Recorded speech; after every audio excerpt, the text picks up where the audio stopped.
আমন্ত্রণ ডিজি বাংলার দিনের খবরে, সঙ্গে আছি ইমদাদুল হক। শুরুতেই শিরোনাম।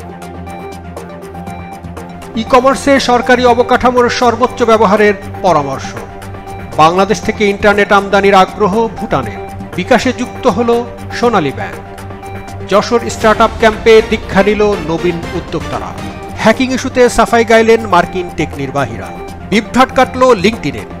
অ্যাপের খরচ বেড়ে দাঁড়াবে ২৭,০০০ কোটি ডলারে। এবং চলতি বছরে স্টারলিংকের গতি হবে দ্বিগুণ। যাচ্ছি বিস্তারিত খবরে। ই কমার্সে সরকারি অবকাঠামোর সর্বোচ্চ ব্যবহারের পরামর্শ। কোভিড মহামারীতে ইন্টারনেট ভিত্তিক বাণিজ্য বিপদের বন্ধু হয়েছে। আর যেভাবে ই কমার্সের বিস্তৃতি হচ্ছে তাতে ২০২৫ সাল নাগাদ এই খাত থেকে $৫ বিলিয়ন আয় হবে বলে আশাবাদ ব্যক্ত করেছেন বাণিজ্যমন্ত্রী টিপু মুনশি।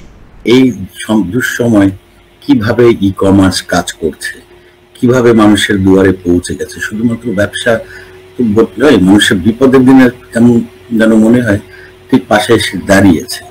শুধুমাত্র কমার্স বা সবকিছু ভাবতে পারে, কিন্তু একটা মানবিক দিক কিন্তু উঠে আসছে।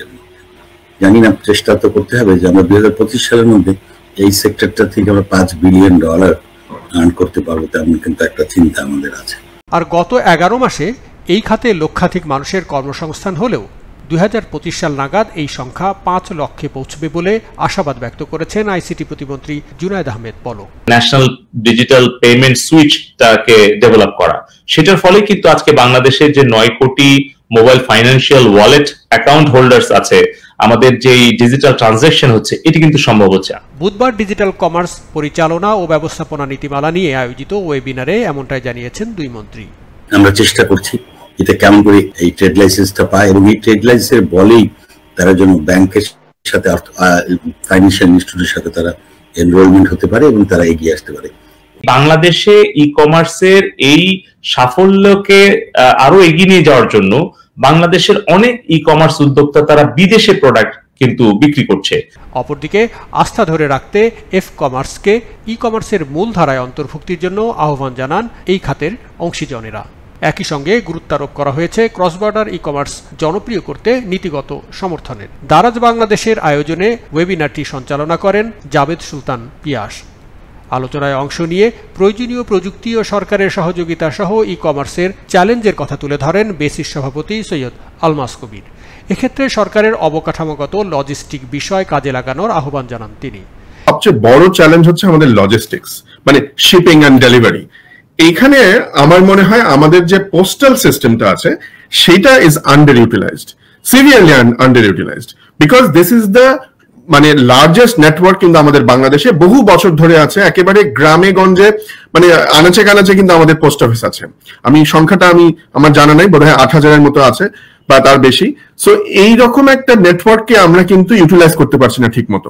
এটাকে যদি আমরা একেবারে ডিজিটালাইজ করে একেবারে একটা মডার্ন একটা লজিস্টিক সিস্টেম ডেলিভারি সার্ভিস আমরা করে ফেলতে পারি, তাহলে কিন্তু আমাদের একটা এই ই কমার্সের যে এই বড় চ্যালেঞ্জ, সবচেয়ে বড় চ্যালেঞ্জ, সেটা কিন্তু আমরা মিট করতে পারবো। ই কমার্স খাতের প্রবৃদ্ধি ধরে রাখার বিষয়ে উপস্থিত দুই মন্ত্রীর কাছে কয়েকটি প্রস্তাব তুলে ধরেন ইক্যাব সাধারণ সম্পাদক মোহাম্মদ আব্দুল ওয়াহেদ তমাল।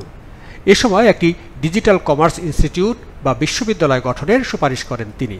ই কমার্স যেহেতু একটা বুমিং সেক্টর, আপনারা যদি কাইন্ডলি এখানে ট্রেনিং এর ব্যবস্থা করতে পারেন, এবং ডিজিটাল কমার্স স্পেশালি এটার জন্য যদি কোনো ইউনিভার্সিটি বা একটা ইনস্টিটিউশন করা যায়, এটাও একটা বড় দিক হতে পারে আমার কাছে মনে হচ্ছে। বা হাইটেক পার্কের মাধ্যমেও যদি কিছু স্পেস আমরা পেতে পারি যেখানে প্রপার ওয়েতে ট্রেনিং, একেবারে প্রফেশনাল ট্রেনিং আমরা প্রদান করতে পারি এই ডিজিটাল কমার্সের ক্ষেত্রে, এটা আমার কাছে মনে হচ্ছে যে একটা বড় দিক হতে পারে আর কি। এছাড়াও ডিজিটাল কমার্স নীতিমালার বিষয়ে সরকারের কাছে বিনিয়োগ বান্ধব অবস্থা ধরে রাখতে ব্যবসায়ীদের প্রত্যাশার কথা তুলে ধরেন দারাজ বাংলাদেশের ব্যবস্থাপনা পরিচালক সৈয়দ মুস্তাহিদুল হক।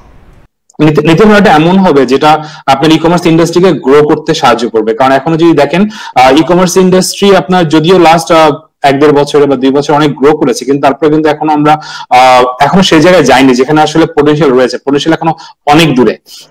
আমরা বিশ্বাস করি নেক্সট 4 to 5 ইয়ার্স এর ভিতরে আসলে ৫ কোটি গ্রাহক হওয়া উচিত ই কমার্সের। বাংলাদেশ থেকে ইন্টারনেট আমদানির আগ্রহ ভুটানের। বাংলাদেশ থেকে ব্রডব্যান্ড ইন্টারনেট আমদানির আগ্রহ প্রকাশ করেছেন বাংলাদেশে নিযুক্ত ভুটানের রাষ্ট্রদূত রিনচেন কুয়েন্সি। বুধবার ডাক ও টেলিযোগাযোগ মন্ত্রী মোস্তফা জব্বারের সঙ্গে সাক্ষাৎকালে এই আগ্রহের কথা ব্যক্ত করেন তিনি। জবাবে ভুটানে ব্রডব্যান্ড ইন্টারনেট ব্যান্ডউইথ রপ্তানির ব্যাপারে সম্ভাব্য সব ধরনের প্রয়োজনীয় সহযোগিতা প্রদানের আশ্বাস দিয়েছেন টেলিযোগাযোগ মন্ত্রী মোস্তফা জব্বার। সাক্ষাৎকালে তারা পারস্পরিক স্বার্থ সংশ্লিষ্ট বিভিন্ন বিষয়াদি, বিশেষ করে ইন্টারনেট সহ টেলিযোগাযোগ ক্ষেত্রে কারিগরি ও বাণিজ্যিক বিষয় নিয়েও আলোকপাত করেন। বিকাশে যুক্ত হল সোনালী ব্যাংক। দেশের সবচেয়ে বড় বাণিজ্যিক ব্যাংক সোনালী ব্যাংকের সারা দেশের সব গ্রাহকের লেনদেন এবার হবে বিকাশে। কেননা এখন থেকে বিকাশ গ্রাহক ব্যাংক অ্যাকাউন্ট থেকে ট্রান্সফার মানি ও অ্যাড মানি করতে পারবেন বিকাশ অ্যাপের মাধ্যমে। বুধবার সন্ধ্যায় হোটেল ইন্টারকন্টিনেন্টালে এই সেবার উদ্বোধন করেন আইসিটি প্রতিমন্ত্রী জুনায়েদ আহমেদ পলক। ড্রাইভিং লাইসেন্স, গাড়ির রেজিস্ট্রেশন, নাগরিক সনদ, বার্থ ডেথ রেজিস্ট্রেশন, পাসপোর্ট সবগুলো যেন ইন্টারঅপারেবল হয়। নগদের লেনদেন যত আমরা কমাতে পারবো তত বেশি আমরা স্বচ্ছতা এবং জবাবদিহিতা নিশ্চিত করতে পারবো। সোনালী ব্যাংকের ব্যবস্থাপনা পরিচালক আতাউর রহমানের সভাপতিত্বে অনুষ্ঠানে আরও উপস্থিত ছিলেন অর্থ মন্ত্রণালয়ের আর্থিক প্রতিষ্ঠান বিষয়ক সিনিয়র সচিব আসাদুল ইসলাম, সোনালী ব্যাংক চেয়ারম্যান জিয়াউল হাসান সিদ্দিকী এবং বিকাশের প্রতিষ্ঠাতা সিইও কামাল কাদির। বিকাশের কমিউনিকেশন বিভাগের প্রধান শামসুদ্দিন হায়দার ডালিমের সঞ্চালনায় অনুষ্ঠানে মোবাইলে আর্থিক লেনদেন আর্থিক খাতে স্বচ্ছতা, জবাবদিহিতা ও দ্রুততা নিশ্চিত করেছে বলে মন্তব্য করেছেন আইসিটি প্রতিমন্ত্রী। যদি আমরা ট্রানজ্যাকশনটাকে পেপারলেস করি এবং প্রত্যেকটা ট্রানজ্যাকশন যদি একটা ডিজিটাল হিস্ট্রির মধ্যে আনি, যদি ক্রেডিট রেটিং এবং ক্রেডিট প্রোফাইলিং করি, তাহলে পারে আর্থিক খাতে কোনো অনিয়ম করার সুযোগ কেউ পাবে না। এছাড়াও আর্থিক খাতের স্বচ্ছতা ও নিরাপত্তা নিশ্চিত করতে ডিজিটাল লেনদেনে আর্থিক প্রণোদনা দেওয়ার আহ্বান জানান জুনায়েদ আহমেদ পলক। যদি অর্থ মন্ত্রণালয় থেকে একটা প্রণোদনা ঘোষণা দেওয়া হয় যে বিকাশ, সোনালী ব্যাংক তারা ক্যাশ আউট না করে যারা ডিজিটাল ওয়ালেট থেকেই যত জায়গায় খরচের প্রয়োজন হয়, যদি বিশ্ববিদ্যালয়ের ফি দিতে হয়, মেডিকেলে ফি দিতে হয়, কাঁচা বাজারে গিয়েও যদি ডিজিটাল লেনদেনটা করতে পারে, তখন কিন্তু আমরা প্রত্যেকটা আর্থিক লেনদেনের একটা হিসাব পাবো এবং তাদেরকে জবাবদিহিতার কাতারে আনতে পারবো, আর্থিক খাতের স্বচ্ছতা এবং নিরাপত্তা নিশ্চিত করতে পারবো। যশোর স্টার্টআপ ক্যাম্পে দীক্ষা নিল নবীন উদ্যোক্তারা। প্রযুক্তির টেকসই ব্যবহারের মাধ্যমে দল গঠন, উদ্ভাবনী ধারণার বিশ্লেষণ এবং ব্যবসায় পরিকল্পনা বাস্তবায়নের বিভিন্ন ধাপ সম্পর্কে হাতে কলমে প্রশিক্ষণ পেল যশোরের ৬০ জন নবীন উদ্যোক্তা। বুধবার যশোরের বিরোদিয়া ফ্যামিলি পার্কে অনুষ্ঠিত স্টার্টআপ ক্যাম্প ২০২১ অনুষ্ঠানে এই ধারণা দেয়া হয়। অনুষ্ঠানে প্রধান অতিথি ছিলেন বাংলাদেশ কম্পিউটার কাউন্সিলের আওতায় উদ্ভাবন উদ্যোক্তা উন্নয়ন একাডেমি প্রতিষ্ঠাকরণ প্রকল্পের উপপ্রকল্প পরিচালক কাজী হোসনে আরা। যশোর স্টার্টআপের আয়োজনে দিনব্যাপী এই কর্মশালায় সভাপতিত্ব করেন স্টার্টআপ যশোরের চেয়ারম্যান শাহানুর মোহাম্মদ শরীফ। এছাড়াও অন্যান্যের মধ্যে উপস্থিত ছিলেন যশোর সাংবাদিক ইউনিয়নের সাধারণ সম্পাদক HR তুহিন, আইডিয়া প্রকল্পের রিসার্চ ইঞ্জিনিয়ার শারমিন আক্তার এবং স্টার্টআপ যশোরের সাধারণ সম্পাদক জাহিরুল ইকবাল ও সিটি ব্যাংক যশোরের branch manager SM Ashraful Islam. নজর দিচ্ছি দেশের বাইরে। হ্যাকিং ইস্যুতে সাফাই গাইলেন মার্কিন টেক নির্বাহীরা। সম্প্রতি প্রায় ১০০টি মার্কিন কোম্পানি এবং ৯টি ফেডারেল এজেন্সিতে আঘাত হানে হ্যাকাররা। এজন্য নিজেদের দায় অস্বীকার করেছেন তারা। একই সঙ্গে রাশিয়ান হ্যাকারদের দোষারোপ করে সাফাই গিয়েছেন যুক্তরাষ্ট্রের প্রযুক্তি নির্বাহীরা।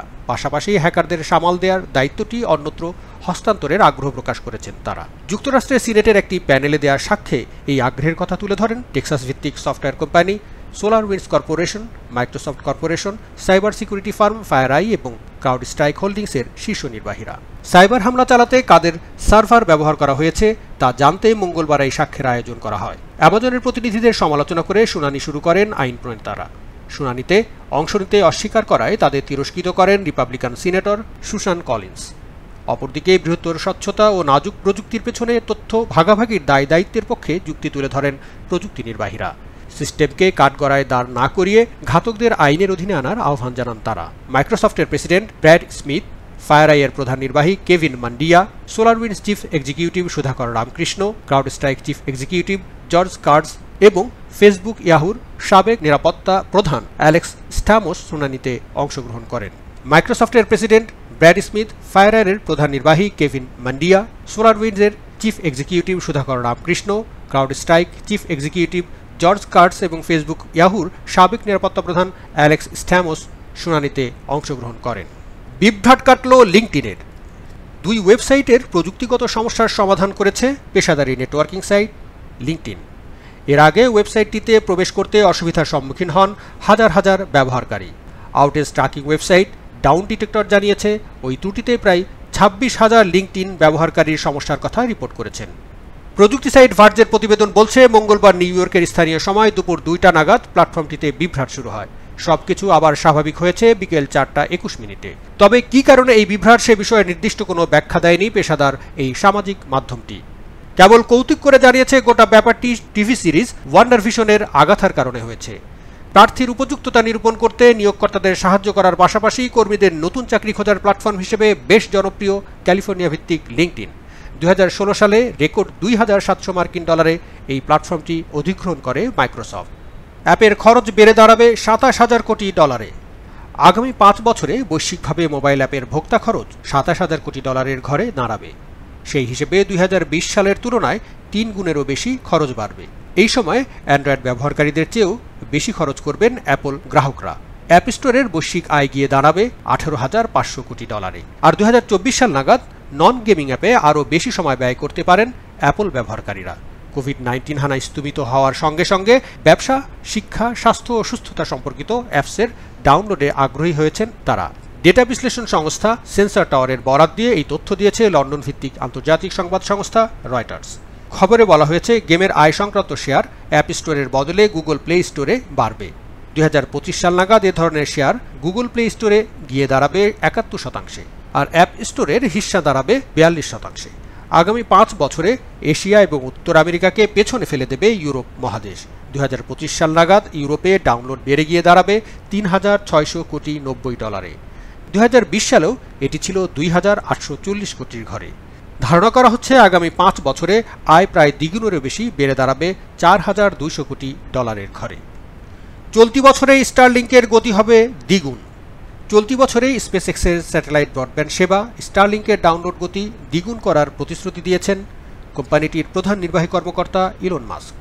বর্তমানে বেটা সার্ভিসে 150 Mbps পর্যন্ত ডাউনলোড গতি থাকলেও সেটি 300 Mbps এ উন্নীত করা হবে। মূলত বিশ্বব্যাপী প্রান্তিক জনগোষ্ঠীকে দ্রুত গতির ব্রডব্যান্ড সেবা দেওয়ার উদ্দেশ্যে যাত্রা শুরু করে স্টারলিংক।